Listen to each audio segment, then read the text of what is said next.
What's up, everyone? Josh here from Talking Smack, obviously. Before we get into today's episode, I just have an Oscar-worthy list of people I need to thank here real quick.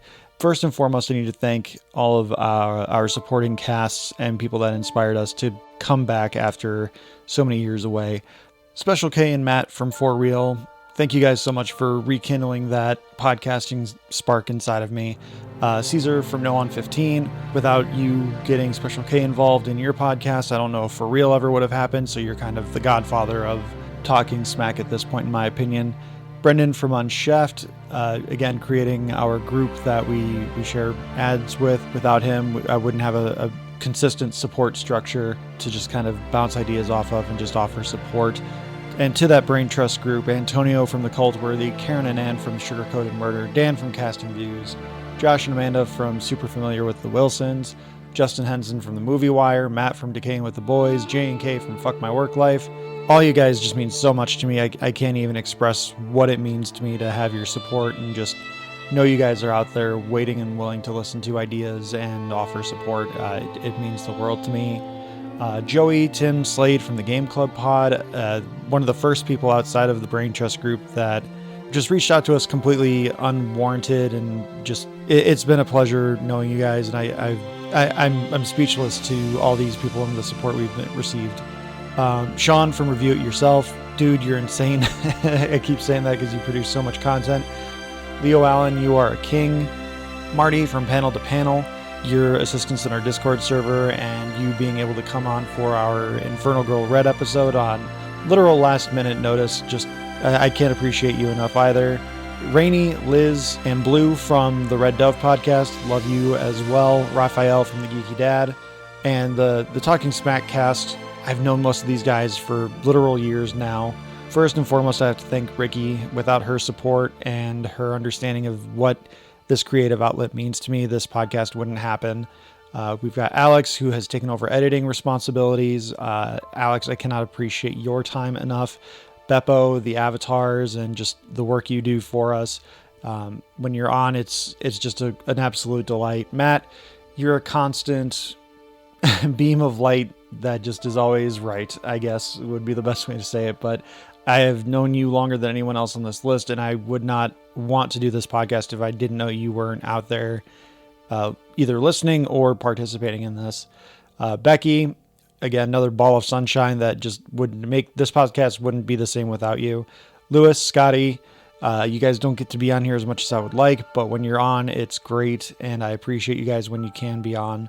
And lastly, for the Talking Smack cast, someone who is a bit of an unsung hero, Derek. He is the guy who created our logo and found that awesome triangle background and created everything for the main logo. Without him, we wouldn't have quite the appeal we have, I don't think. So Derek, thank you as well.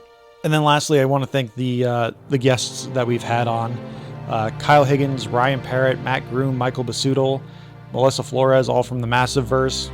I would have never dreamed having people involved in something so awesome on this podcast, and just the fact that you guys have taken the time to be with podcasts like mine that are smaller and talk about your processes and your books and everything in between. Just, it's so cool. And I know you're probably not listening, but I cannot express enough how much it means to me that you guys took the time to sit down and chat with me about these things, chat with us about these things. Adam Rose, you've been on a couple times. A gentleman and a scholar, as my father would say.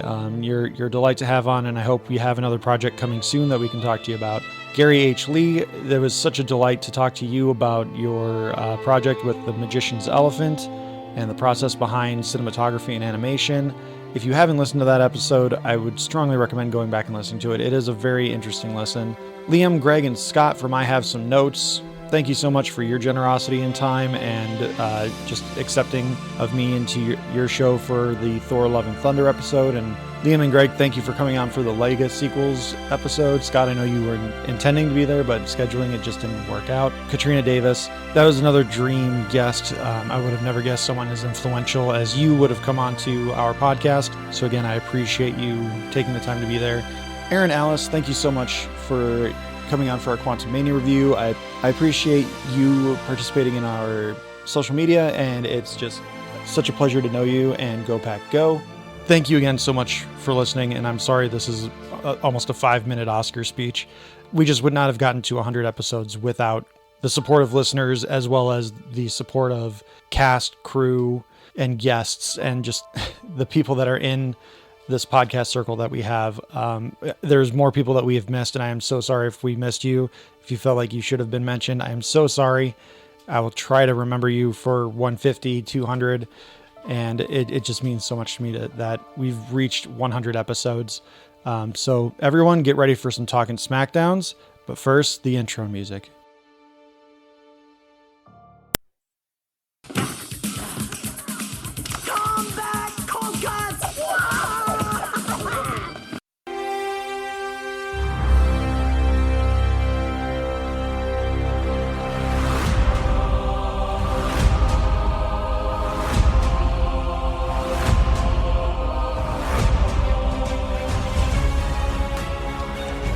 Welcome back, everyone, to another episode of Talking SMAC, where we talk superheroes, movies, animation, and comics. And this is our special 100th episode, where we are going to be talking SMACdowns for your entertainment.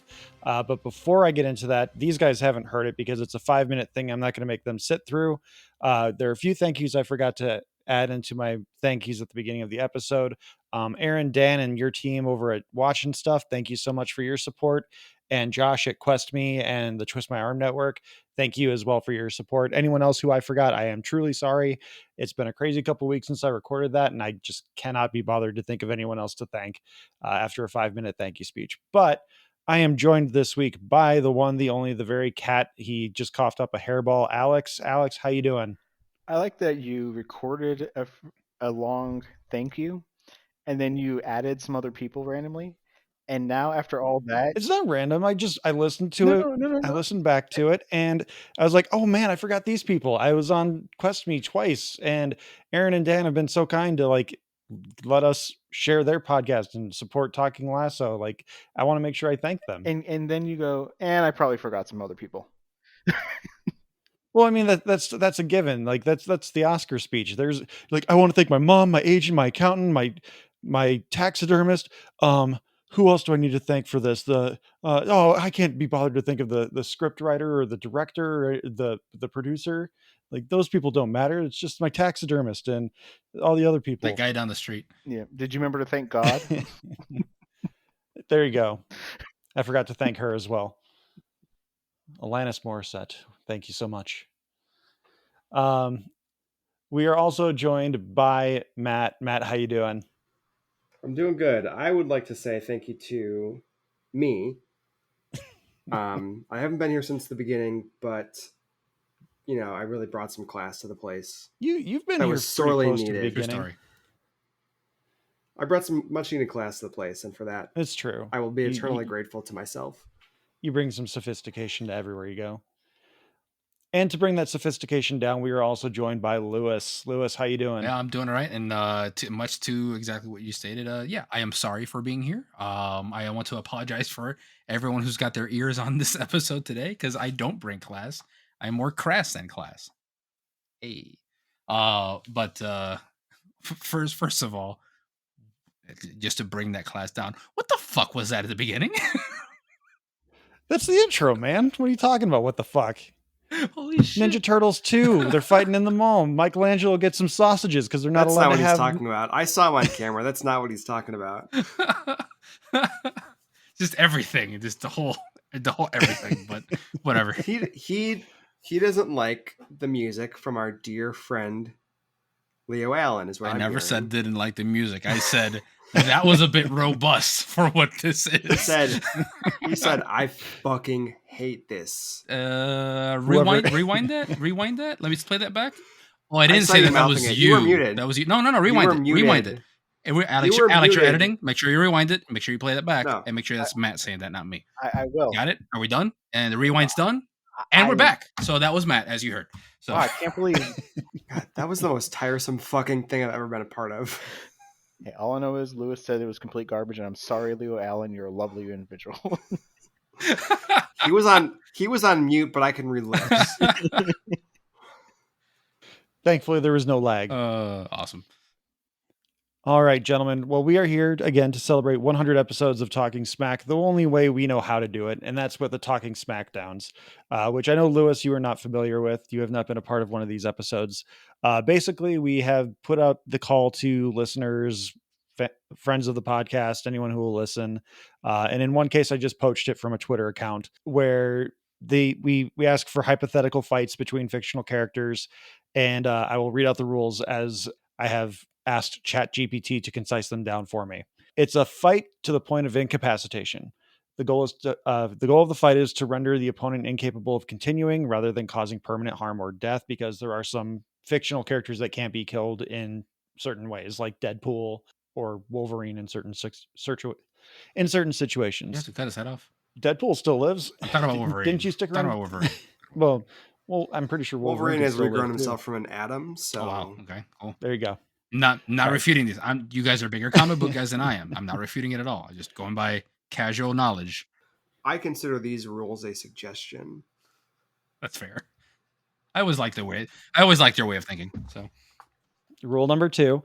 Combatants are dropped into an abandoned multi-level building. The fights take place in a spacious multi-level structure that allows the participants to utilize their abilities without limitations. Rule number 3, combatants perceive each other as threats to be neutralized. Each participant sees the other as an adversary and is determined to eliminate them from the fight. Healing factor advantage. Heroes with a healing factor who can regenerate or recover from injuries at an accelerated rate have an unfair advantage in fights to the death. Therefore, fights are structured to incapacitation rather than death, which is a repeat of rule number 1. And finally, the Matt rule, the friendship twist. If a combatant is known for making friends with their enemies, there is a possibility the fight may come to a halt and the combatants may become friends instead.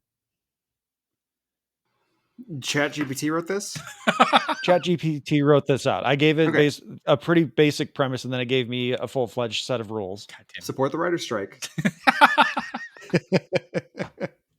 Oh shit. And to continue this, the twist that I've added into this today is that ChatGPT has decided the winners of these fights, but we're going to decide if we agree with that outcome okay. or not.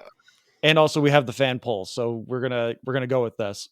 So our first fight we have is Eggsy from the Kingsman movies versus Tim Drake, aka the Third Robin. This was suggested by Orchestra Eclipse. Lewis, I assume you're familiar with both of these characters. I know of Tim Drake. Who was the first? Eggsy, he's the not James Bond from the Kingsman movies. He's the obnoxious fucking guy they made 3 Played by goddamn Taron movies Egerton. As about. much as I wanted to see those movies, I never got around to them. So I vote Tim Drake. The first one's fun. Okay, well, Matt, you're clearly opinionated on this one, so you start us off with Eggsy versus Tim Drake. I think those movies are dog shit. I think they're terrible. And you know, Tim Drake is not the original Robin, but Robin is a Arguably, Tim Drake is the best Robin, though. arguably, but Robin is a foundational concept to superhero comics. So, as I said before, the rules are a suggestion to me. So, in terms of the rule being, which one do I like better? It's Robin in a landslide. That's normal. Yeah, I agree with that. That all makes all the sense in the world. Alex, how about you? I think Matt, not knowing who stars in the third Kingsman movie, he's immediately discarded. It should be discarded, his opinion. I saw enough of those movies to be like, I didn't need to see the third one. The third one wasn't even about him. It was a prequel. The third one isn't even the third one. It's the 0.5 Exactly. one. It's a prequel. I don't care. They're bad movies. Oh. I don't care that Tim Drake sucks. He's the third of many other Robins. This sounds like it's going to like another Fast and the Furious situation, which I'll agree with Matt because I only saw the first 2 Fast and the Furious. That's all you need to fucking see. And listen, we know that Tim Drake is not getting his own franchise ever, and Eggsy at least has a franchise. He has a successful premise of lifting up and carrying forth the mockery of the James Bond franchise. We had a nice 90s version with Austin Powers, and now we get a nice hard R rated version with the Kingsman. We got to see, Colin Firth kick some ass. I'm thinking that Eggsy, with the backing of the Kingsman and his gentlemanly warfare, does kick Tim Drake's ass. And Batman won't show up and help him because Batman's like, I'll just get another Robin. So, wait, before you jump in, Matt, I'm just going to say, if you, I don't even know Kingsman or any of this stuff, but you brought up Austin Powers. So Austin Powers is obviously better than whoever we're talking about, and I still vote Tim Drake. So I'm just saying. Okay, I've got 2 points. First of all, who submitted this one? Orchestra Eclipse, which is a YouTube channel. Orchestra Eclipse, love you. Can't get enough of you. It should have been Eggsy versus Austin Powers. Agreed. In which case, Austin Powers Austin wins. Powers would have won. Thank you. Yeah, baby. Yeah. Judo chop. Judo chop all the way. Also, if I'm gonna engage with the premise for a minute here, Eggsy. Mm-hmm. He's doing air. I'm doing guys, I'm doing the air quotes. Yeah, he's doing air quotes. Just so y'all know. Eggsy has the backing of the gentleman's warfare, the Kingsman, the King's Man. Robin has the backing No of one a literal billionaire who doesn't care about him because he's the third. Oh, Yeah, Alex, you God. sweet Oh, summer no. child. Oh no! You What have sweet you summer done? child. Batman could arguably love Tim Drake more than any other Robin. He is the first Robin to officially be adopted by Bruce Wayne. For a monetary He scheme loves- so that he could have a tax write-off because it was a tough year for him. He loves Shit, all man, of we his should have had Robins. John here. The two of you could have just gone Holy off about shit. how shitty of a hero Batman actually is. Batman is a dad to all of his wards. Through and through. Hashtag Batman And- is a good dad. It doesn't matter. Regardless, that's besides the point. Batman is a man who Thinks he's a bat. he believes himself to be a literal bat, but he also spent many years traveling the world, learning from the best of the best in terms of martial arts, in terms of Mhm. combat, survival skills, Did you say all survival kinds of skills? things. Yeah. He did not pass down to his Robins. Only one of those Robins has died, and he has actually 2, but they both got better. So, All right, well, Matt, and he you've made passed the them point- down to Robin. Robin, on that level, they're equal. Yes. And Alex, I'm sorry, but you are going to lose in a landslide because I also vote Tim That's Drake. fine. The fans voted 52.6% in favor of Tim Drake, and ChatGPT, while both characters are known for their friendships in this fight, the focus is on their combat skills and objective to incapacitate. Therefore, Tim Drake's superior combat skills would still lead him to victory. Okay. And he's like, So far, ChatGPT is batting 100. Yeah. I got me umbrella in it. So let me get straight. ChatGPT, which is a union-breaking system, is all in favor of the billionaire child. Got it. Hashtag conspiracy. Hashtag Batman is still a good While dad. we support, we are not part of the union. We're just a bunch of no ones. So This is true. fuck that. I'm using this as a joke because there's something that's going to happen a little later that again is meant to be entirely horrible and a joke. So moving I stand on. by the WGA. Next, I just As do want we to all. say, even if I agree with any of ChatGPT's outcomes, that is not an endorsement. Nope, not at all. Not at all. Not at Not all. This is Though a I bit. am This is impressed. that's all it is. Currently, but no. Nice not an try, Alex. endorsement. You sip that. You sip that. All right. Fight number 2. Marvel Comics Medusa of the Inhumans versus Disney's Rapunzel. This was suggested by comics writer Dan Slott. This is the one I just took from Twitter because it came up. It's like, ooh, that's good. I'll credit Dan Slott and maybe people think he listens to us. But then he told us that he doesn't though. Yeah, but who knows? People don't actually pay attention to when I talk. Did Dan Slott indicate whose side he was on? I don't believe so. I think he just posited it to crowdsourcing and just wanted to see what the conversation would become. Okay. I should have bookmarked that tweet just to see what some people said. But I'm going to take the lead on this one. I think Medusa wins because she can actually control her hair, where that was originally a concept that they had for Disney's Rapunzel, but they got rid of it because then it raised too many questions. Like, if we're going to cut it at the end of the movie, are we killing her hair? Are we killing a part of her? Like, what is the concept of sentient hair and cutting it and killing it? So they just went, she's just really good at lassoing her hair. I'll agree with that. So I think Medusa wins just because she could literally just stand 50 feet away and throw her hair at Rapunzel, like Dr. Octopus would throw his mechanical Yeah, arms. essentially, Medusa's was made for fighting, and Rapunzel's not. I mean, is there an argument to where she might be able to friendship at Yes. the end there? You know, like that's the only thing I can think of, but I don't know if Medusa would take any of that. No, she's going to friendship. I'm not familiar enough with Medusa for friendship, but I do think that is it's either Medusa or friendship. I don't know that Rapunzel could win outright. Can I pose a twist on this one? Okay. Rapunzel from the end of the movie when she has her haircut versus Medusa from the Inhumans TV show who gets her head shaved in the first episode. I think Medusa still wins because aren't they just like this horrible oligarchy that just tortures peasants where Rapunzel is just like, that's not nice. Medusa's a fighter too. I mean, naturally, Rapunzel does have her frying pan Rapunzel though. has a frying pan, and she takes out Flynn with a frying pan, and within 30 seconds has befriended an entire bar of ne'er-do-wells. So my thing is, either she's going to bash Medusa in the face, or after hitting her in the face, they're going to have a nice drink and talk things out while she wraps the hair around Medusa and heals her and is like, listen, it's okay, child. Well, Matt posited that the hair is cut, so there's no tying up and healing. But point of order. They don't torture peasants. Yes, they do. They are a royal family, sure but they live on the moon. Yeah. If you get a shit power, you get sent to the mines to work. I'm pretty sure that's just as good as torture. I also think that's just, to be fair, I know I'm the one who brought us into this realm. I think that's just in the TV show. Well, that's what I'm saying. You mentioned we transitioned Medusa into the TV version of the character. Fair enough. Who is a horrible person, and I have no idea how they expected anyone to root for what the heck is his name? Blackagon Boltagar. Black Bolt, whatever you want to call him. I'm gonna correct you. Anson Mount, star of Star Trek: Strange New Worlds and Hell on Wheels. Best hair on TV right now. But I mean, yes, Rapunzel does take out Flynn with the frying pan, but let's face it, as funny as he was, he's a total douchebag. The only way that she could which Medusa from the TV show is as well.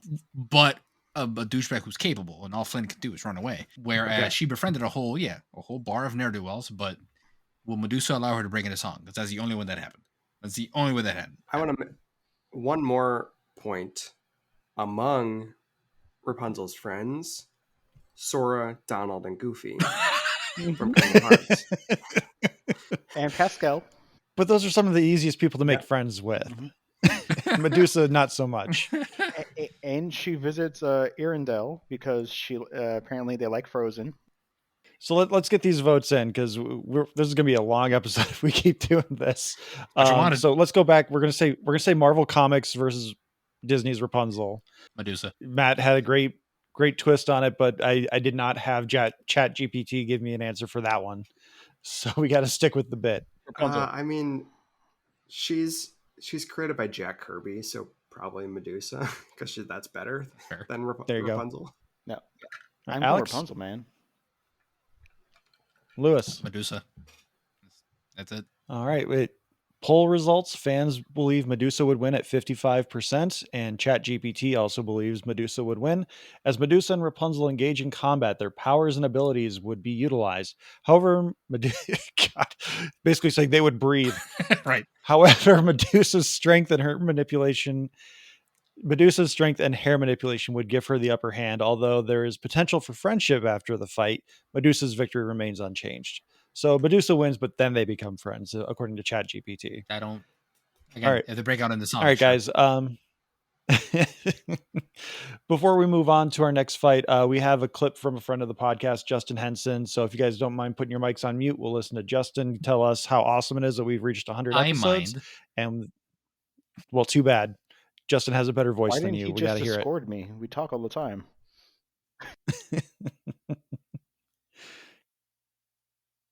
My good friend Talking Smack, Justin Henson from the Movie Wire, congratulations on such an incredible milestone, 100 episodes. I mean, wow, what an impressive milestone and a true testament to your commitment to your listeners. The passion you have in each episode shines brighter than Julia Roberts, Tom Cruise, and George Clooney in a smiling contest. Me, as well as your listeners, have undoubtedly enjoyed your insightful, entertaining point of view discussion surrounding all the things that help make this crazy world fun. From movies, comics, animation, to even the man with a mustache that you just can't seem to take your eyes off of in Ted Lasso. Now, on a personal note, note, I can't thank both you, Josh, and Alex for the endless support you have given my show. From talking Oscars, Avatar, and The Evil Dead with the amazing Alex, to snuggling up over a microphone reviewing rom-coms on my show with you, Josh.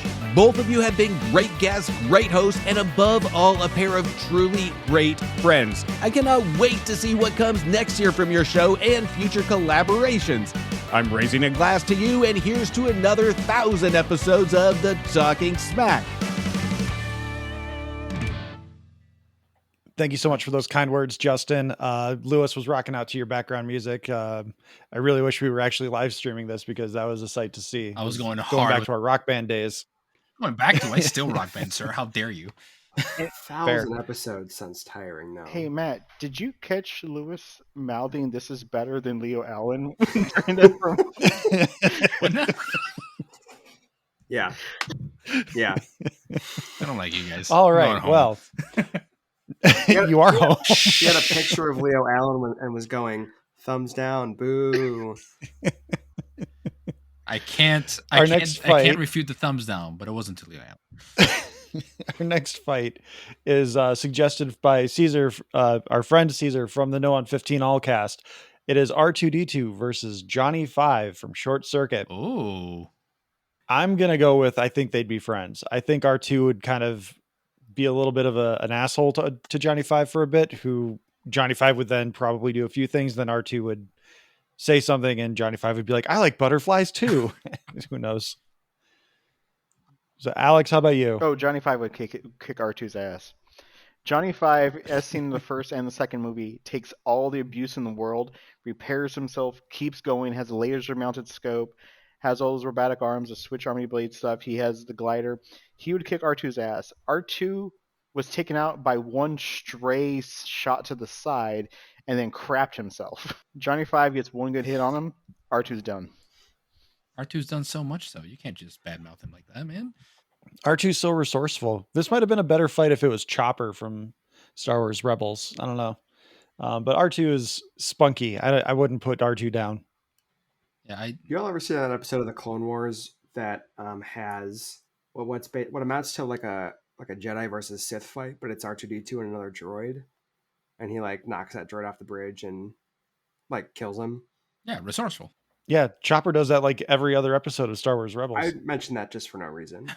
On the other hand, as a young man, I've never seen Short Circuit 1. However, I did have taped off of HBO. I had a copy of Short Circuit 2. Do you know how that movie ends? Johnny 5 gets destroyed and becomes gold plated. Well, Spoilers for a there's- 30-year-old movie. There's something in the middle there, which is he gets, as Alex alluded to, he gets the shit kicked out of him by a mobster he refuses to work with, goes to a Radio Shack, turns himself into a punk. Oh, that's an 80s right. punk robot Yeah, with spark I plug forgot mohawk, about that. and then chases him down while holding out for a hero plays, Yep. which is like, Crying as a child, I remember crying over that. I mean, yeah. So that's another thing I bring up just for no reason. Oh, man, I haven't thought about punk rock, Rambo, Johnny 5 in literal decades, and now I can't not see it in my brain. Yeah, can I such say a something? such a great visual. I've never stopped thinking about it. he sleeps Johnny 5. He wakes Johnny 5. All right, so Alex, you're in Johnny 5. Matt, you're Johnny 5. Lewis, where are you at? I don't think that we see I'm going to go with the friendship rule of this one because I kind of agree with you. Yeah. I didn't vote. I think I'm friendship. Okay. You got friendship? Okay, cool. So, Oh, okay. but no, I agree So with it's that 3 to concept. 1 friendship and Johnny 5. I think R2 is more resourceful. We'll probably do a little more damage to him, but at the end of the day, I think something will catch each other's hands. What damage? Johnny eyes. Five has I a mean- laser. R2 R2D2 does not have in rockets. not in Short Circuit 2. He has a toolbox that's basically Batman's utility belt. Well, if we're Yeah. going to go on that, also, I mean, R2D2 would actually be probably arrested for attacking Johnny Five because Johnny Five is actually an American citizen at the end of that movie. That's true. Yeah, that's true. I will give you That's that. when he gets Also, gold one plated. thing we can't forget is that Johnny 5 can't go back to Radio Shack because it doesn't exist That's anymore. very true. I'm sure he'd He's go to not really Best Buy. They don't have anything that Radio Shack had. I've been there. No, I can't find anything I need at Best Buy. What's wrong with you? Okay, so we have three votes for They'd Be Friends. Alex says Johnny 5. We're actually at odds in this one because the poll results is a tie. Oh, Johnny 5 at 42.1% and They'd Be Friends at 42.1%. As droids, R2D2 and Johnny 5 may form a connection or understanding during their encounter. However, the fight's objective remains incapacitation, and R2D2's advanced technology and combat experience would lead him to victory. So R2D2 ChatGPT thinks R2 wins. R2D2 is basically a war general. That's And fair. I think also probably a war criminal. So I mean, he's been on both sides. He's rescued the princess who, was absolutely wanted, and he's also, been part of the entire rebel alliance. And Yep. yeah, general. and every Jedi What's has the a war highest? criminal. What's the highest rank? General. What goes past general? I don't know. Is that the highest rank? President? I don't know. Major general? Modern Not a major military general? guy. All right, I'm flipping a fight here just because I want to get a little bit of a gap between our next sound clip here. So our next fight that we have is the Leprechaun from the Leprechaun franchise versus Chucky from the Child's Play franchise. This is submitted by Matt from Decaying with the Boys. Let's debate. Lewis, you had a great look on your face with that one, so let's start with you. Kind of cool bring up. I go Chucky all the way because he actually, the Leprechaun's a fucking idiot. But he's magic. He's got the he's a woobly-wooblies. fucking idiot. No, Chucky's actually menacing and will actually get shit done. So there you go. Alex, you're a horror movie guy. What do you think? Oh, it's going to be Chucky. And I'll tell you Thank you. why it's going to be Chucky. One, Chucky is magic because he's made from voodoo magic. I didn't think of that. Oh my god, Yeah. that's right at the very beginning. And two, I'm going to go with. But he can't utilize Yes, he magic. does. He actually utilizes magic quite a bit. That's how he makes his wife when Bride of Chucky. And then they boink and they actually produce a baby child. You're I didn't need to know that part. No, thank you. And that doesn't seem like magic unless you count it as like the quote unquote miracle of birth. That two dolls give birth after having voodoo magic done on them to pour human souls into them. the one thing I'll refute is the Bride of Chucky because like I that doesn't exist to me from then on out. But yes. But no, I have to go with also Hollywood magic. Because that franchise, from the first movie to the last movie, plus the TV series, is all one continuity. It carries it forward. No reboots. Chucky has endured deaths. He has endured franchise closing. He has endured the moving from theatrical releases to direct to TV to a theatrical release to direct to a TV series that is now ongoing. And also, we all know that Jennifer Tilly would show up as the Bride of Chucky because she's going to whoop ass on that leprechaun or seduce it. I'm not sure which. You know, he's right. All that back and forth without Disney tampering too. So There you go. There you go. Matt, how about you? You ever hear of those My Little Buddy dolls? Yes. I had it. Yeah, I carved the face out of mine after I'd seen Child's Play for the first I gave time. mine to my younger Yeah. cousin because I was terrified of it. Holy shit. Yeah, And she loved it. I had one as a young boy. I had one as a young boy that I loved. Took it everywhere with me. Was my best friend in the whole world. In some ways, I've never found a friendship as pure as that. Since then, and then one day, my dad and I watched Child's Play, and nothing was ever the same. Nothing has ever been the same. I tried to draw on that thing's face to make it not look like Chucky. These dolls looked eerily like Chucky if you're not a very old person. I'm pretty sure it was an intentional design concept from the Child's Play series. And that was probably truly the moment my innocence was lost. So I'm gonna say Chucky. Your innocence wasn't lost to the doll, right? It not like that. That's not what I was a child, you fucking pervert. Oh, we're not talking about yesterday. Okay, so the poll I still have results 50% in favor of Chucky, 36.4% in favor of the Leprechaun, 13.6% they'd be friends. ChatGPT says, in the terrifying encounter between the Leprechaun and Chucky, the Leprechaun's supernatural powers, cunning, and magical abilities give him the upper hand. Nope. ChatGPT is fired. You know, Despite Chucky's relentless nature and knowledge of weaponry, the Leprechaun's unpredictable tricks, illusions, and spells prove too much for Chucky to handle. The Leprechaun emerges as the victor, overpowering Chucky with his mystical might. See, this is why That's a good point, though. we need writers. Because this is stupid. Yeah. Well, to quote Stan Lee, in these kind of fights, it's whoever the writer wants to win. So clearly, ChatGPT has been paid off by Jennifer Aniston to make sure she's not the butt of a joke anymore.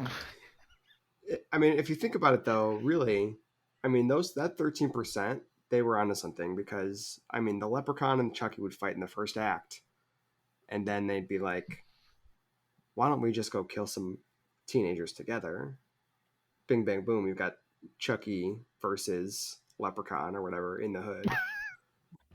Or in space or whatever. So you're saying I might actually see Chucky versus the Leprechaun in the hood. So you're saying this wouldn't turn into a Jason Cross Freddy situation? They have to fight at the end. Okay. Oh, they fight at the end. Okay. There has to be a definitive winner. Well, that doesn't happen in Freddy versus Jason, does it? I have no idea. I never saw it. It sounded way too horrible for me to consider seeing. So we've got another congratulations clip here real quick. So if you guys, again, don't mind going on mute, we're going to hear from Liz and Rainey over at the Red Dove podcast. Hey, Rainey. Hey, this is Rainey doing some voiceover work for the character of Domino in this cool little one-shot that we got from Talking Smack. Happy 100th episode, Talking Smack. Yeah, happy 100th episode. We're so excited for you guys. So I don't know if you guys caught what Rainey said there. She's doing some voiceover work as a character of Domino. Yeah. What I did here is I had ChatGPT write me a script, and I turned that script into an audio play. And I had some friends record lines and read the narration for us. So instead of debating Task Force X from the 2016 film Suicide Squad versus X-Force from Deadpool 2, we have a fun little 3-minute audio play that I will now present to you. Oh boy. Oh dear. Scene 1, initial confrontation. Well, isn't this convenient? A multi-level building with ample space for combat. Well, looky who we have here, the Suicide Squad. Guess it's time to show you how it's done. Aw, ain't you a spunky one? Let's see if you can back it up. Scene 2, clash of powers. The fight erupts as members of both teams engage in intense combat. Deadshot showcases his unparalleled marksmanship, taking down several X-Force members, but Domino's luck manipulation allows her to avoid his shots. Killer Croc charges forward, overpowering Shatterstar in close combat, but Bedlam uses his reality-altering powers to momentarily incapacitate Killer Croc. Katana swiftly disarms Zeitgeist with her mystical sword, while Captain Boomerang's boomerangs create chaos, momentarily disorientating X-Force members. El Diablo's pyrokinesis sets the battlefield ablaze, forcing X-Force to regroup momentarily. Scene 3, last fighter standing. As the fight progresses, the numbers start to dwindle, leaving the last combatant standing. Looks like it's just you and me, clown girl. Clown girl? Bring it on, eye patch. Here we go with Harley Quinn and Domino, who engage in a fierce duel, with Harley's acrobatic skills and unpredictability challenging Domino's agility and luck manipulation. You'll have to be faster than that. Scene 4, turning the tides. As the battle continues, the momentum shifts in favor of X-Force. Domino manages to outmaneuver and counter Harley's attacks, exploiting her luck manipulation to narrowly avoid harm. Gradually, Domino gains the upper hand, overwhelming Harley's defenses. Meanwhile, Deadpool regains his composure and joins the fight against the remaining members of Task Force X, utilizing his regenerative abilities and combat skills to take down Katana and Rick Flag. Scene 5, the final showdown. With Task Force X weakened and outnumbered, the final confrontation takes place. This fight is exhausting. It's time to end this. Deadpool confronts Deadshot, engaging him in a relentless exchange of gunfire and hand-to-hand combat. Deadpool's unorthodox fighting style and regenerative abilities allow him to gain the upper hand, eventually incapacitating Deadshot. I think that might mean I win? Scene 6, victorious X-Force. With the defeat of Task Force X, X-Force stands triumphant. Yeah, we did it! That was for Peter. X-Force! Force! X-Force members regroup, confident in their victory, while the remaining members of Task Force X reluctantly accept their defeat. The end. Fucking hell, Josh. I have a question or three. I support union busting now. I have a question for you. I thought regenerative powers were not being taken into consideration with Deadpool coming back to life. ChatGPT did not take that into consideration and forgot about that as soon as I put it on the spot to make a You script. forget Matt's rule. There are no rules. So before we get any further, I just want to give a shout out to the cast list. Justin Henson performed as Deadpool. Joey Fitzgerald was our narrator. Rainey from the Red Dove was Domino, and friend of the show Teresa Giussino was Harley Quinn. As you heard, X-Force is the ChatGPT winner. The poll results were 47.4% in favor of X-Force, 26.3% in favor of Task Force X, and 26.3% that they would be friends. Everyone involved in this will So- be receiving a great $20 gift card to Radio Shack. Thank you very much for everything. Unfortunately, I have been told Radio Shack has shut down, so your credits mean nothing. But thank Compensation can also be made up in a 1-year subscription to Blockbuster. you. There's one in Australia, right? So there you go. Guys, I think it finally closed. we can't do that. Everyone gets a 1-year free subscription to Talking Smack. Matt, can we do that? Is that in the budget? For those people who did such a solid, I think we can do it. All right, man. I appreciate For it. performing non-union work, yes, I think we can make an exception. Yeah, that's the most we can pay you, and the most we will pay you. All right. I'll check with Talking accounting, Smack but supports Matt's already said it, WGA. so it's going to have to happen. Lewis and Matt, I would just like you guys to know that I'm working with Beppo. We are forming a union. Okay. I'm in. We'll talk later. Fantastic. So I think X-Force would have won anyway, just because of Domino's luck factor. Mhm. Yeah, I don't think the 2016 Suicide Squad team really leaves enough on the table for them to actually win, despite like Harley Quinn having plot armor and Will Smith being Will Smith. And That was Zazie the 20 is it's- horrible. That was the 2016 Suicide Squad? Yeah, no. Fuck that. Fuck them. Yeah, their heavy hitter was Killer Croc, who was basically just a big boxer man. Excuse me, Oscar-winning Suicide Squad. Oh, shut up. All right, let's move on. Our next fight is one that I hate. We have DC's Titans versus the team from Young Justice Season 1. And this was submitted by a listener, but I decided not to give them their name and just rename them as some asshole who hates me. What? I hate DC Titans. I don't want to talk about it. What? And now they're going to make me because I thought it was funny for me to be tortured. You don't So have to talk about it. I did designate, well, again, I thought it would be funny. I designated the team for Titans as Nightwing, Starfire, Superboy, Beast Boy, Raven, Tim Drake, and Jason Todd as Red Hood. The team for Young Justice I designated from the end of Season 1, Dick Grayson as Robin, Aqualad, Wally West as Kid Flash, Miss Martian, Zatanna, Artemis, and Superboy. So I don't, obviously the fighters for us here probably rattled off too quickly, so it doesn't really matter. But Matt, I know you have some opinions on Young Justice, so let's get your snide comments out of the way. I mean, I was just going to say, it's a combined 8 seasons of TV between the two. 2 of them are actually pretty good. And both of them belong to Young Justice. And that's it. Yeah, 2 of 4. All right, so Matt's going with They'd Be Friends because they're all mostly terrible. They're all the same person. In some respects, yeah. Although, I mean, I'm to understand that the DC's Titans have met Grant Morrison, which means they win. So, Okay, Matt's going with DC's Titans. Alex, how about you? I don't give a shit. They'd be friends. When I Okay. googled the team, I got the BBC TV show, so I'm like, okay, that's fine. I mean, Lars Mikkelsen is pretty damn awesome, so I'm going to go with him. But no, He's going to be Grand Admiral Thrawn. exactly. I'll take. There we go. I'm going with Grand Admiral Thrawn defeating both of these A teams. wild card. DC's Titans have also met CW's Stargirl, which is low-key the best of those shows. So, yeah, I mean, I guess they win. Yep. Well, I think because, Lewis, do you have any familiarity with either of these properties between Young Justice and Titans? Haven't laid eyes on anything Young Justice as much as you've been telling me to go see it, you and Scotty. And the only Titans anything I have is I'm sure everybody hates it, the Teen Titans on Cartoon Network. Not the funny one, but the one that tried to be serious. So Titans?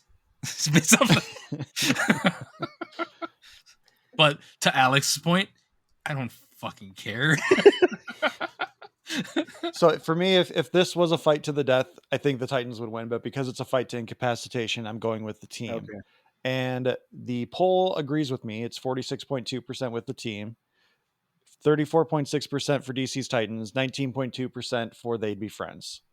Chat GPT says the team's lineup of highly skilled and experienced young heroes led by Robin, Dick Grayson, and Aqualad outmatches the Titans in terms of teamwork and coordination. Through their combined efforts, strategic planning, and efficient use of their powers, the team manages to incapacitate the Titans one by one, emerging as the victors. Winner, the team. Your math doesn't add up. I think that's because 46.2% to 34.6 no, not that math. to 19.2. No, your math of like if it was to the death, Titans would win, but since it's incapacitation, like okay, well we're just gonna move on because I don't want to talk about Titans anymore. Shit's done. I'm free of it. Thank you to the kind and supportive listener who submitted that. Yeah, thanks, Matt. All right, Matt. This next one is submitted by me, pretty much specifically for you. It's a 2v2 match of Bradward Boimler and Beckett Mariner from Star Trek Lower Decks versus Taranga Leela and Philip J. Fry from Futurama. Fry. It's a team up. Fry and Leela versus Mariner and Team Boimler. Fry. Team Fry, because I don't know anything about the other one. Matt. And also to piss off Matt. I'm on your side that it's going to be Beckett and Boimler. Because they aren't cringe as Fry and Leela are. Or Leela, whatever. That love interest puppy dog, the guy basking after the woman who's unobtainable, only to wear her down over a few seasons, so that with these grandiose things that he wants to do to win her over, to only have it reset every little bit to re-show how they supposedly fall in love, is garbage. Star Trek Lower Decks actually does it right and actually makes it interesting and makes them actually look like they're a functional team who could have worked together. And they're going to realize together that they're just going to turn off Stun and kill Fry for being the worthless sack of crap he is and let her go. So I'm going with Star Trek. As a fan of both shows, Matt, I don't mean to cut you off before you get into this. I think Beckett and Boimler win because I think Fry would be too infatuated with the idea that he's talking to people from Starfleet. He would just get in the way and Leela would lose. That's also very true. Matt's just focusing so hard on nothing right now. Well, what he's doing is he's actually debating. Actually, he's going with Fry. It's like, wait a second, Josh and Alex are on my side. You guys know the answer. Yeah. Watch Star Trek.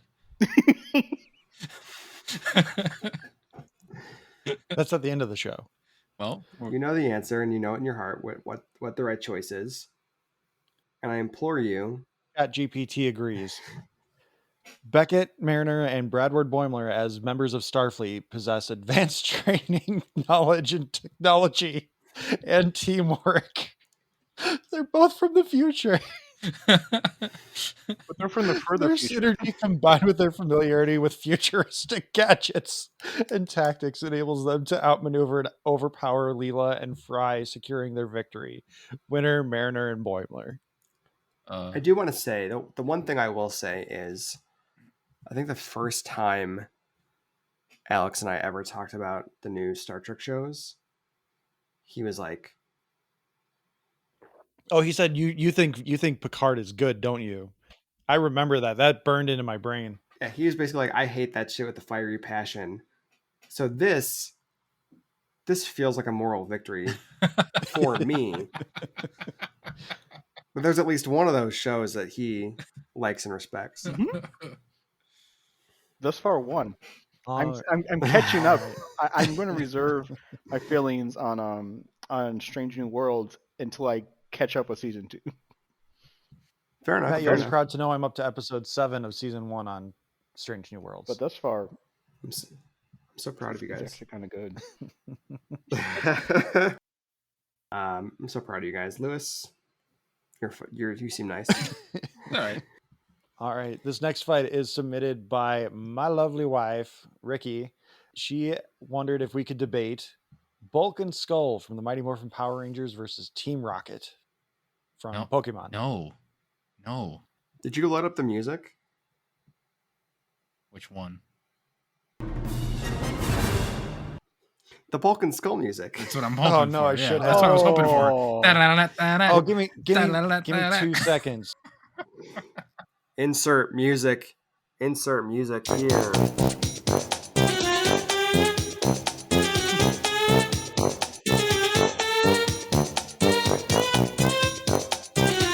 Hate it so much. I hate it so much. Team Rocket comes from a world of like where every animal is like a weapon of mass destruction. Actually, Bulk and Skull are like 2 maladjusted idiots. teens that are probably on Math. the Manosphere now. They'd listen on- to Joe Rogan. They're on Daily Stormer. Joe Rogan. Oh no. Oh. At least Skull would, I think. I think Skull would. No, Bulk would. Skull would break away. Skull's got a good heart. Team Rocket, to be fair, Team Rocket does often break away No, they blast off. From- They blast off. from the Earth. Yeah, from the Earth when they blast off. Alex, how about you? I'm going to go a little outside with this one. You're not allowed to just say Team Rocket. I know. What I think is going to happen is I am going to go with Team Rocket, but that's because when a casual observer walking by the warehouse sees these 70-year-old men beating the hell out of this young group of obviously anime-loving children, they're going to call the cops and get them arrested, which is something that's always bothered me. A Bulk and Skull always looks so much older than the Rangers that I always thought they were like creeping on them. And this is like 8-year-old me going like, why are those college kids paying attention to those high schoolers? This is really weird. Why do they keep trying to kidnap the Pink Ranger? Because it seemed that they were more interested in her than the others. And so I'm going to say... Alex, can you repeat what you said? A small child came in and started speaking for a moment there. And I missed what you said. I'm going to go with Team Rocket because they're going to blast off and let those guys get arrested. Team Rocket will absolutely massacre them with all their Pokemon's might and all that. And if not, if it's just Team Rocket themselves, Meowth would just absolutely fuck them up. So there you go. To be fair, Team Rocket is like woefully inept at doing like anything. They're inept. I mean, they've gotten certain lengths in their plan. They've gotten in quite a ways, and sometimes which we know Bulk and Skull bumblefuck their way into possibly getting their foot in the door. So I mean, I was gonna say, I mean, you guys are underestimating some of their skills because like they almost Skills won an of ATV what? competition that they cheated in. They almost won a skydiving competition that they cheated in. I don't think you can't really cheat in a skydiving competition. I mean, if the goal is to get to the Earth first, you can. But like, I think you guys are underestimating their skills a little bit. But that being said, I think if Team Rocket has their Pokemon, I think Team Rocket wins just because again And again, like Matt said, they're even if they don't have their Pokemon, Meowth is part of Team Rocket, and he is a Pokemon, and he will destroy the fuck out of them. he's a talking cat. Yeah. I mean, Who has Payday? all right. Payday. One of the worst candy bars. I'd be Also mad, true. too. Josh, Also true. you're such a pokey right. noob, Josh. I'm a Pokey, don't even give a shit. I play Pokemon Go for my kids. You don't even know what you're capturing. Just throwing. It's true. I know there's one that I want though. It's called Tyrunt. I want that one because he's like a little T-Rex. Yeah, you send me presents every day, and I appreciate it. Yeah, because then I get more stuff to send to my kids. All right, so the poll results are Team Rocket wins at 60%. Bulk and Skull got 25%, and then 15% they'd be You have a friends. smart audience. ChatGPT says, while Bulk and Skull are entertaining characters in the Power Rangers series, they lack any significant combat abilities or powers. On the other hand, Team Rocket, consisting of Jesse, James, and Meowth, may not always succeed in capturing Pikachu. Do they ever succeed in that? Actually, No. a couple times they do hold on to him, but they bumble the fuck themselves out of that. So I count that as a failure. I But they have mean, shown determination and a range of gadgets to aid in their schemes. Additionally, Jesse and James have battled numerous powerful trainers and Pokemon. I don't feel like the powerful, like, are they actually getting into fist fights, or are they just sending out their little sending out their animal little slaves their to little do their that? little Pokemons in battles and stuff, and lose. Jesse and James have battled numerous powerful trainers and Pokemon, gaining valuable experience in combat. I don't think XP counts in talking SMACdowns. Team Rocket's persistence and better equipped arsenal would ultimately give them the advantage over Bulk and Skull in this fight. Winner, Team Rocket. I have two questions. First, did Ricky have a preference in this fight? I don't think she did. I think she just saw two bumbling bullies or two groups of bumbling bullies and thought that would be fun. Okay, as long as she's not disappointed. She's always disappointed. It comes with the territory. What are Bulk and Skull's starter Pokemon? Who's the one with the sunglasses? They probably go with Isn't that a Squirtle meme? They probably There is a single Squirtle who wears sunglasses in the anime. Yeah, that would be their starter. They would probably One. find some way to Okay. screw up and not get a starter and find themselves with a muck because they're trash. So Magikarp. Okay. They would get a Ditto. Nope. Magikarp. No. Hey, Magikarp eventually becomes something great. But So they don't. They wouldn't get enough XP by defeating Team Rocket to They wouldn't figure it out. Whatever. Evolve. That's the word. All right. So I know I gave you guys a fight card of nine fights, but we actually have a hidden 10th fight that is going to be actually our 9th fight in this last congratulations message we have from Dan from Casting Views. So we'll be right back after hearing this message from Dan. Hello, Talking Smack crew. This is Dan from Casting Views, and I just wanted to send a quick message to say congratulations on your 100th episode. What a milestone, 100 consistently entertaining episodes. Really look forward to your shows. You've always been really supportive of my podcast as well, so just wanted to say thank you. So not only are you a great podcast, but you're a thoroughly good bunch of people too. Yeah, keep up the good work, and I'll see you for another message at episode 200. But before I go, I understand this is a Talking SmackDown episode, which is such a great flavour of your show. And I've got an idea for consideration, please. I mean, if you say no, what I've said beforehand still counts. So, don't get me wrong there. But if you do choose it, brilliant. I have the idea for a Sherlock off. Now, it's not as rude as it might sound. I've got 5 actors who have all played Sherlock Holmes. So they are Johnny Lee Miller, Benedict Cumberbatch, Will Ferrell, Henry Cavill, and Robert Downey Jr. And I'd love to see them as the Sherlock Holmes character they played all in a scrap. So, yeah, there you go. Dan, thank you so much for that message and for that fight. I have my opinion. All I'm going to say to start off is I think that the Will Ferrell Sherlock Holmes finds a way to kill himself accidentally. My first question is, how much money did you pay him to say 100 consistently entertaining episodes? Oh, that was free. All I had to do was promise to be on his show another time. Oh, okay. All right. There was a transaction. That's what I needed to know. He's just being nice. And Josh is being just open about the payola that's happening. Cha-ching, baby. Yeah, I don't think I've seen that many Sherlock Holmes movies. Yeah, I'm only familiar with Downey Jr. and whatchamacallit. I forgot his name. He just mentioned. Holy shit. Benny Cumberbatch? Oh, Cumberbatch, yeah. That's the only two I'm aware of. So yeah, to refresh, it's Johnny Lee Miller, Benedict Cumberbatch, Will Ferrell, who I think just fucks off and dies, Henry Cavill, and Robert Downey Jr. Does the Great Mouse Detective count? That would have been better than Will Ferrell. Well, then, count that in there. I think Benedict Cumberbatch loses because his show was bad. Ooh. I will Sorry, agree, Tumblr. Though. Whoever wins, he loses. So, I'm thinking about this a bit, and I do agree. Will Ferrell ends up accidentally killing himself. I think that one's solid. I mean, it's part of the comedy too. So I mean, It tells. Yeah, except that no. So I'm sorry. Maybe he fails at killing himself because killing himself would actually be funny, unlike his movie. That movie was so bad. Now, Henry Cavill has a thing where his arms can reload, Yes, like in Mission Impossible. But I wish I had a swooning sound for that one. Sorry, Alex, I was stepping on something Yeah. you were saying.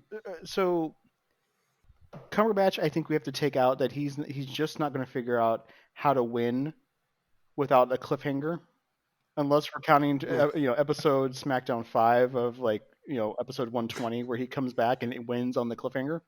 So I think he's out. He's gonna do a cliffhanger, and the next episode he's gonna come back and insult you for wondering how you resolved it. Exactly. Johnny Lee Miller, while I think is an interesting, if a little neurotic version of Sherlock Holmes, I think I have to go with the Robert Downey Jr. Sherlock Holmes, because that Sherlock Holmes actually knows how to fight and is actually shown. First thing we see him do. And actually carries that trait consistently forward, since we are putting them in a fight, not a detective solving situation or wrestling or something like that. So I think that Benedict is out. Will Ferrell is not funny. And Johnny Lee Miller just couldn't handle the barrage. Who was the fifth one? Henry Cavill. Henry with his Cavill. Beefy. I think he loses for reloading being arms. secondary to somebody else. Okay. All right, so let's lock him in, because ChatGPT actually played this one out really long. Here's a question though. Who wins in a detective off? Great Mouse Detective. Great Mouse Detective. Be fucking serious for once in your life, Lewis. Never. I think the Robert Downey Jr. one still wins. He solves it before anything else. Like he seems to have it wrapped up before he even starts his adventure. That one I'd actually probably go towards Johnny Lee Miller, because he has to solve it within 42 minutes. I'm gonna say Will Ferrell. Oh. Okay. No, with the detective stuff, again, I only have the two to work off of. So, Cumberbatch. In the Sherlock off, as Dan put it, in this unique encounter, as the different portrayals of Sherlock Holmes confront each other, they begin to recognize their shared intellect, deductive skills, and passion for solving mysteries. Oh, they're gonna friend it off, aren't Instead they? of engaging in a physical fight, they quickly realize that their strengths lie in collaboration rather than conflict. God damn it. As the battle unfolds, the five Sherlocks engage in a fascinating exchange of ideas, theories, and strategies. They pool their knowledge and collectively unravel a complex mystery that none of them could have solved individually. Throughout their interaction, they develop a deep mutual respect and appreciation for each other's abilities. No. Except for Will Ferrell. And then they sit down and share tea. Hey. No. Rather than determining a definitive winner in this scenario, the encounter ends with the five Sherlocks forming an unprecedented alliance. I see it. Together, they become an unstoppable force, combining their unique perspectives and unparalleled detective skills to solve the most challenging cases the world has ever seen. The outcome showcases their friendship, collaboration, and their shared purpose of their brilliant iterations of Sherlock Holmes. Did ChatGPT write the thing about Will Ferrell? No, Josh? I satirized that. Winner, mutual understanding and collaboration. That was actually ChatGPT going rogue, and instead of just saying friendship or they would be friends, it said mutual understanding and collaboration. It's friendship. We know what it means, Josh. What have I been saying? What have I been saying since like the first matchup of the first Talking Smack? Break the unions. They would be friends. I would never say that. Oh my god. I would never say that. And like we used the friendship card like twice and this is the one time that makes absolute sense, and like we all slept on that choice. Huh. See, I don't think so, because at the end of the second Robert Downey Jr. one, when realizing he's facing an opponent as good as him, he chooses to kill them both. Except he realizes he realizes who they are. Like, oh, we are all in the same. We are the same person. We all have a collective end goal. So fuck it. Let's scrap some tea. Into the Sherlock verse. into the Sherlock verse. That's right. There you go. Three out of the five of us aren't total dog shit. Now here's the thing about going into the Sherlock verse is that we get Peter O'Toole, Peter Cushing, Christopher Lee. There is some Jonathan Pryce. There are some really Hey, good- don't forget about Wishbone. Peter Capaldi. He didn't forget. He's still going. Get off man. of Wikipedia, man. There are God. so many in here. And first off, yes, I'm on Wikipedia right now because I find this actually fascinating. There's a hell of a lot of them. All right, Alex, you're not getting paid to Wikipedia Sherlock Holmes actors right now. We got to move into our main event. We have a main event. You're This getting wasn't paid for it? this? This is our main event: Wonder Woman versus Captain Marvel. This one was submitted by me because Matt said we needed a strong main event, so I went with one of my favorite Marvel characters with one of my favorite Goku and Superman. DC No, sorry. characters. I had to. That was our first one. I Lewis, and that know. was I suggested know. by you. I know. Go back and listen to I Talking mean- SmackDowns 1.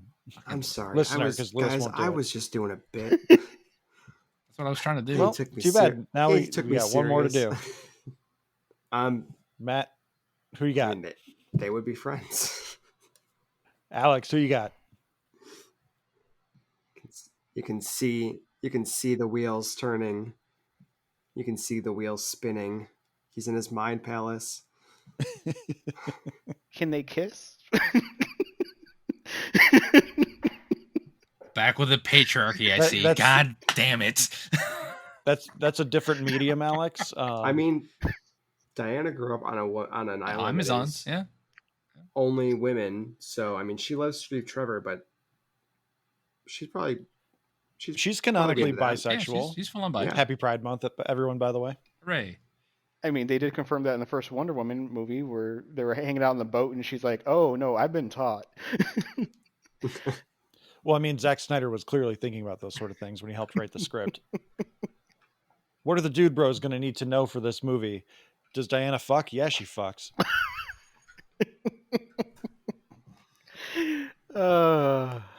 I I don't gotta know. go. Lewis, you go.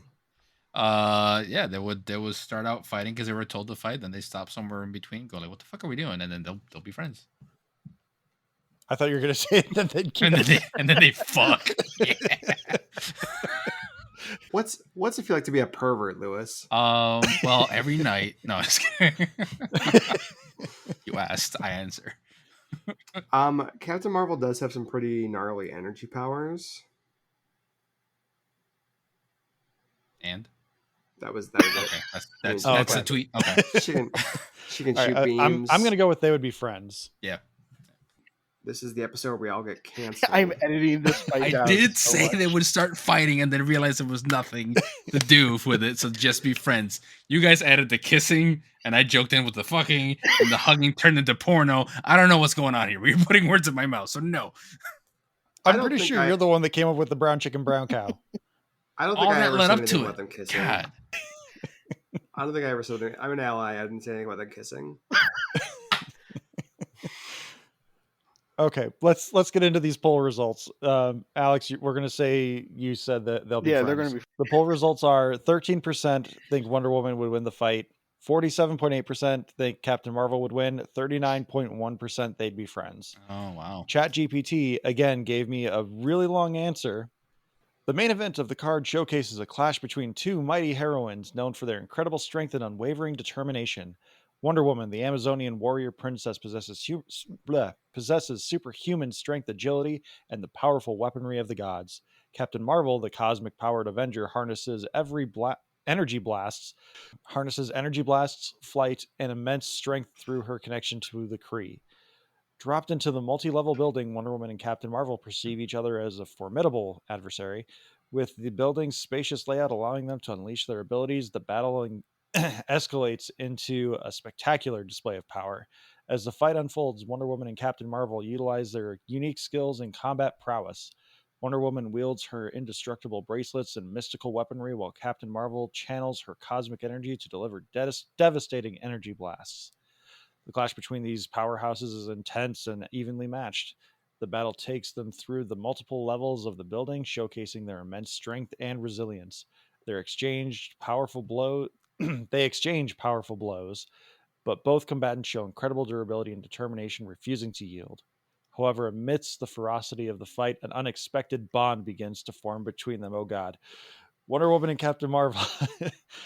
They recognized each other's unwavering commitment to justice and protecting the innocent. Realizing the futility of their conflict, they call a truce and decide to join forces rather than continue their fight. What did I say? The main event concludes with Wonder Woman and Captain Marvel forming an unprecedented alliance. What did I say? Combining their strengths and becoming a formidable team to defend against future threats. Nailed it. Their friendship marks a turning point in the fight, emphasizing the potential for understanding and cooperation between even the mightiest of heroes.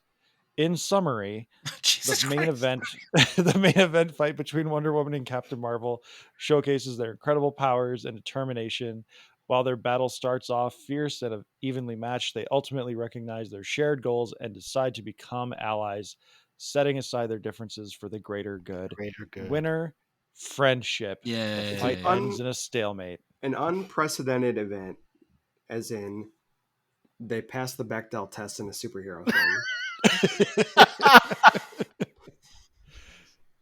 Very nice. Becky, that one's for you. I know you were trying to be here tonight, but she loves the Bechdel test.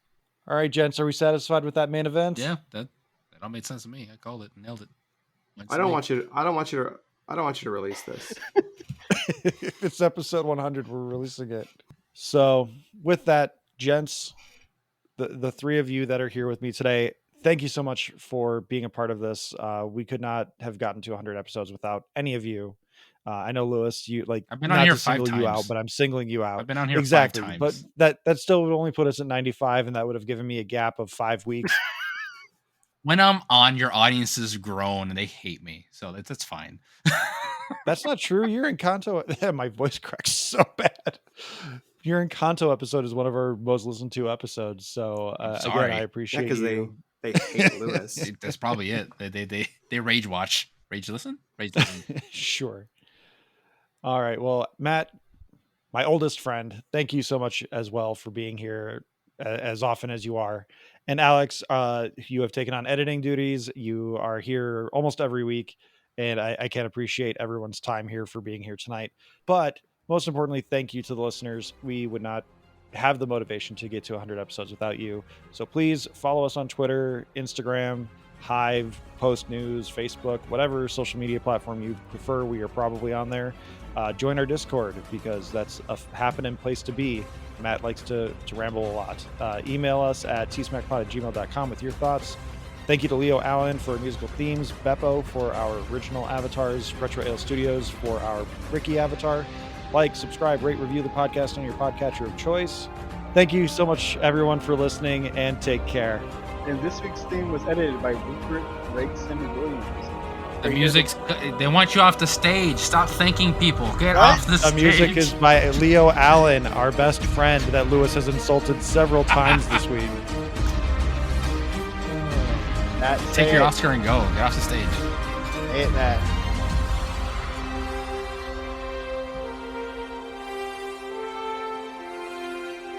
Watch Lower Decks. Watch Star The Trek. music that plays when you get off of a fucking ride at Disney World or some shit.